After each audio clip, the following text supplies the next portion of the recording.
ડભોઈ તાલુકામાં આવેલું બાણજ ગામ પાણી બચાવવા માટે ઘરે ઘરે મીટર મૂકવાની વ્યવસ્થામાં જિલ્લામાં પ્રથમ ગામ બન્યું છે।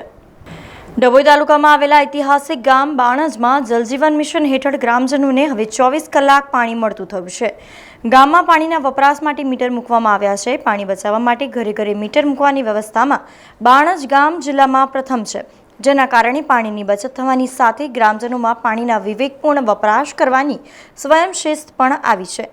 વર્ષ 2017માં ગ્રામ પંચાયતે પાણી વિતરણ વ્યવસ્થાને નવી કરવાનું નક્કી કર્યું। જિલ્લા જળ અને સ્વચ્છતા સમિતિ દ્વારા ₹11.21 લાખના કિંમતની યોજના મંજૂર કરવામાં આવી, જેમાં 90% રકમ સરકારશ્રી દ્વારા તથા 10% રકમ ગ્રામજનોએ ઘર ઘરથી ઉઘરાવીને લોકફાળા રૂપે ₹1.12 લાખની રકમ એકઠી કરી હતી। આ યોજના અંતર્ગત ગામમાં દરેક શેરીમાં પાણી વિતરણ પાઇપલાઇન, પાણી સંગ્રહની ટાંકી રિપેરિંગ, પંપ હાઉસ સહિતના ઘટકોની અમલવારી કરવામાં આવી હતી અને દરેક ઘરને નળ કનેક્શન આપવામાં આવ્યા છે।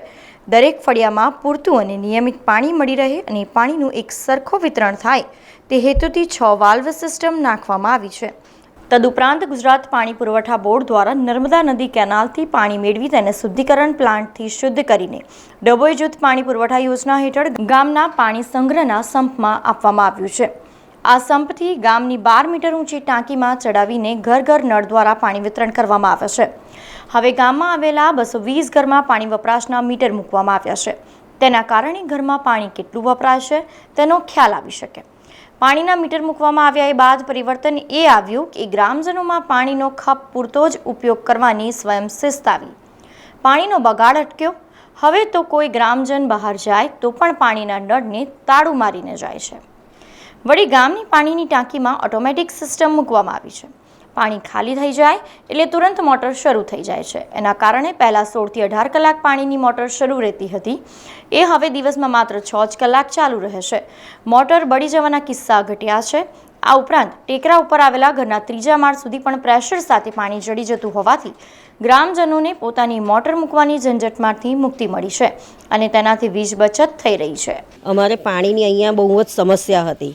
સમસ્યા એટલે એટલી બધી સમસ્યા કે રાત્રે ક્યારે પાણી આવે તેનું કોઈ નક્કી જ નહીં। રાત્રે 2 વાગે આવે કે 12 વાગે આવે, એમાં અમારી ઊંઘ પૂરી થાય ના અને પાણીની તપાસ કરવી પડે કે આવ્યું અને તે પાછું એની જાતે ના ભરાય। અને અત્યારે એવી પોઝિશન છે કે પાણી અમારે 24 કલાક મળે છે અને કોઈ જગ્યાએ આખા ગામમાં, મારી ઘરે તો ઠીક, કોઈના ઘરે મોટર નથી। મોટર વગર 3 માળ સુધી પાણી એમ જ ચડી જાય છે અને એકદમ ફોર્સથી। મારા ઘરમાં અત્યારે માટલા સિવાય મારે કશું જ કરવાની જરૂર નથી। પાણી એની જાતે ચડે છે એટલે બીજું કશું કરવાની જરૂર જ નથી। કોઈ પ્રોબ્લેમ નથી। બહુ સરસ રીતે પાણી આવે છે, એકદમ ફૂલ જોશમાં, કે પાણી માટે ટાઈમ નથી સાચવવો પડતો। સવારે ગમે ત્યારે અમારે જવું હોય, ક્યારે આવવું પડશે, પાણીની ચિંતા એ કશી હવે ચિંતા જ નથી રહી।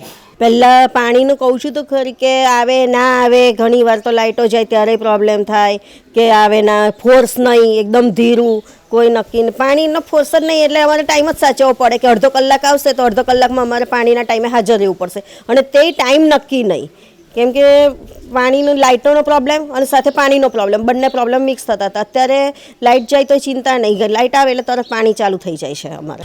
અત્યારે હાલમાં હું સરપંચની ફરજ નિભાવું છું। અત્યારે 2020 પહેલાં અમારા ગામમાં પાણીની તકલીફ ખૂબ જ હતી અને અમારા આવ્યા પછી અમે વાસ્મોનો સંપર્ક કર્યો અને નળ સે જલની જે સરકારની યોજના હતી તેનો અમે લાભ લીધો। પહેલાં અમારા ગામમાં 12-12, 13-13 કલાક સુધી પાણીનું જે મોટર હોય તે ચાલતી હતી તો પણ પાણી ચડતું નહોતું।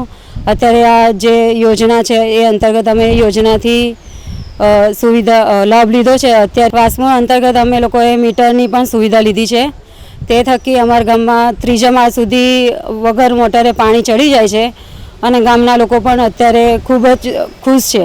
સમાચારોના સતત અપડેટ માટે TNN ન્યૂઝને YouTube પર સબસ્ક્રાઇબ કરી બેલ આઇકોન પ્રેસ કરો અને અમારી સાથે જોડાયેલા રહો Facebook, Instagram અને Twitter ઉપર।